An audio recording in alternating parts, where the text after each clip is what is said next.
Welcome back to dine with Ann. ഇന്ന് നമുക്ക് honey glazed ചിക്കൻ്റെ അതേ ടേസ്റ്റിലുള്ള ഹണി ഗ്ലേസ്ഡ് ചിക്കൻ ഗിസാർഡ് എങ്ങനെ ഉണ്ടാക്കുന്നത് നോക്കിയാലോ.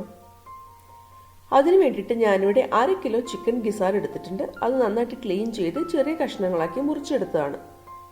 നമ്മൾ ചിക്കൻ്റെ മാങ്ങ് അല്ലെങ്കിൽ വട്ടെന്നൊക്കെ പറയും, ആ ഒരു ഐറ്റമാണ് എടുത്തിരിക്കുന്നത്. ഇതിലേക്ക് ഞാൻ ആവശ്യത്തിനുള്ള ഉപ്പ് ചേർത്ത് കൊടുക്കുന്നുണ്ട്. അതിൻ്റെ കൂടെ തന്നെ 1/4 ടീസ്പൂൺ മഞ്ഞൾപ്പൊടി, 1/2 ടീസ്പൂൺ മുളക് പൊടി, ഇത്രയും ചേർത്ത് കൊടുക്കുന്നുണ്ട് കേട്ടോ. ഇനി ഇതെല്ലാം കൂടി നന്നായിട്ടൊന്ന് മിക്സ് ചെയ്തെടുക്കണം.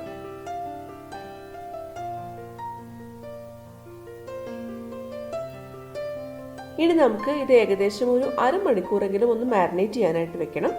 അതിനുശേഷം പ്രഷർ കുക്കറിൽ വെച്ചിട്ട് 3 വിസിൽ വരുന്നത് വരെയെങ്കിലും ഒന്ന് വേവിച്ചെടുക്കണം. അല്ലാന്നുണ്ടെങ്കിൽ ഇത് നന്നായിട്ട് വേകുന്നത് വരെ ഒന്ന് വേവിച്ചെടുക്കണം. ഒരു പാനിലേക്ക് ഞാൻ 2 ടേബിൾ സ്പൂൺ ഓയിൽ ചേർത്ത് കൊടുക്കുന്നുണ്ട്. അതൊന്ന് ചൂടായിട്ട് വരുമ്പോൾ അതിലേക്ക് 1/2 ടീസ്പൂൺ ഇഞ്ചി പൊടിയായിട്ട് അരിഞ്ഞത്, 2 ടേബിൾ സ്പൂൺ വെളുത്തുള്ളി പൊടിയായിട്ട് അരിഞ്ഞത്, ഇത്രയും ചേർത്ത് കൊടുക്കുന്നുണ്ട്. ഇത് രണ്ടും കൂടി നമുക്ക് ചെറു തീയിൽ വെച്ചിട്ട് ചെറുതായിട്ടൊന്ന് വഴറ്റിയെടുക്കണം. അത് ചെറുതായിട്ടൊന്ന് മൂത്ത് വന്നു കഴിയുമ്പോൾ അതിലേക്ക് 3 സവാള പൊടിയായിട്ട് അരിഞ്ഞത് ചേർത്ത് കൊടുക്കുന്നുണ്ട്.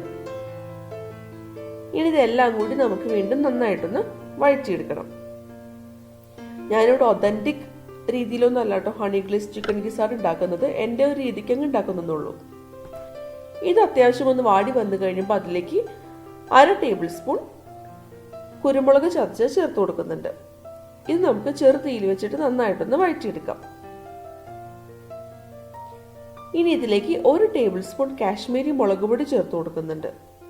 കാശ്മീരി മുളക് പൊടി ആകുമ്പോൾ നല്ല കളറും ഉണ്ടാവും, എന്നാൽ ഒരുപാട് എരിവ് ഉണ്ടാവില്ല താനും. ഇനി നമുക്ക് ചെറു തീയിൽ വെച്ചിട്ട് ഇത് കൂടി നന്നായിട്ടൊന്ന് മൂപ്പിച്ചെടുക്കണം. അപ്പോൾ മുളകൊക്കെ നന്നായിട്ട് മൂത്ത് വന്നിട്ടുണ്ട്. ഇനി ഇതിലേക്ക് 2 ടേബിൾ സ്പൂൺ ടൊമാറ്റോ സോസ് ചേർത്ത് കൊടുക്കുന്നുണ്ട്. ഇത് നമുക്ക് നന്നായിട്ടൊന്ന് വഴറ്റിയെടുക്കാം.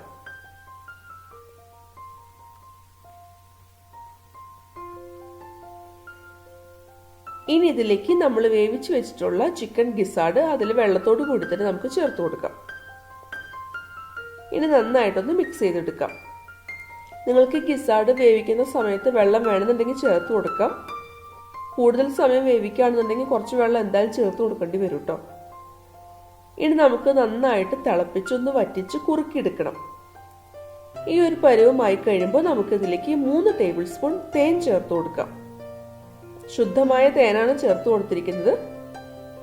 ഇനി ഇതെല്ലാം കൂടി നന്നായിട്ട് ഒന്നുകൂടി ഒന്ന് മിക്സ് ചെയ്തെടുക്കാം.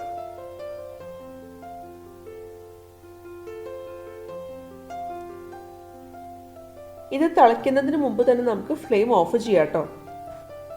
ഞാനിപ്പോൾ ഇതൊരു സെമി ഗ്രേവി ആയിട്ടാണ് ഈ ചിക്കൻ ഗിസാർഡ് എടുത്തിരിക്കുന്നത്. നിങ്ങൾക്ക് വേണമെന്നുണ്ടെങ്കിൽ കുറച്ച് ഡ്രൈ ആക്കി എടുക്കാം, കുഴപ്പമൊന്നുമില്ല. അങ്ങനെയാണെന്നുണ്ടെങ്കിൽ ആദ്യമേ തന്നെ വെള്ളം വറ്റിച്ചതിന് ശേഷം എടുത്താൽ മതി. ഇത് ചപ്പാത്തി, റൊട്ടി, നാൻ്റെ ഒക്കെ കൂടെ കഴിക്കാൻ പറ്റിയ ഒരു അടിപൊളി കോമ്പിനേഷനാണ്. ഇതുവരെ ഇങ്ങനെ ഒന്ന് ട്രൈ ചെയ്യാത്തവരൊന്ന് ട്രൈ ചെയ്ത് നോക്കൂ കേട്ടോ. എല്ലാവർക്കും ഇഷ്ടമാവും. വീഡിയോ ഇഷ്ടമായെന്നുണ്ടെങ്കിൽ ലൈക്ക് ചെയ്യാനും കമൻറ്റ് ചെയ്യാനും ഷെയർ ചെയ്യാനും മറക്കരുത്. വേറൊരു അടിപൊളി റെസിപ്പിയായിട്ട് അടുത്ത വീഡിയോയിൽ കാണാം.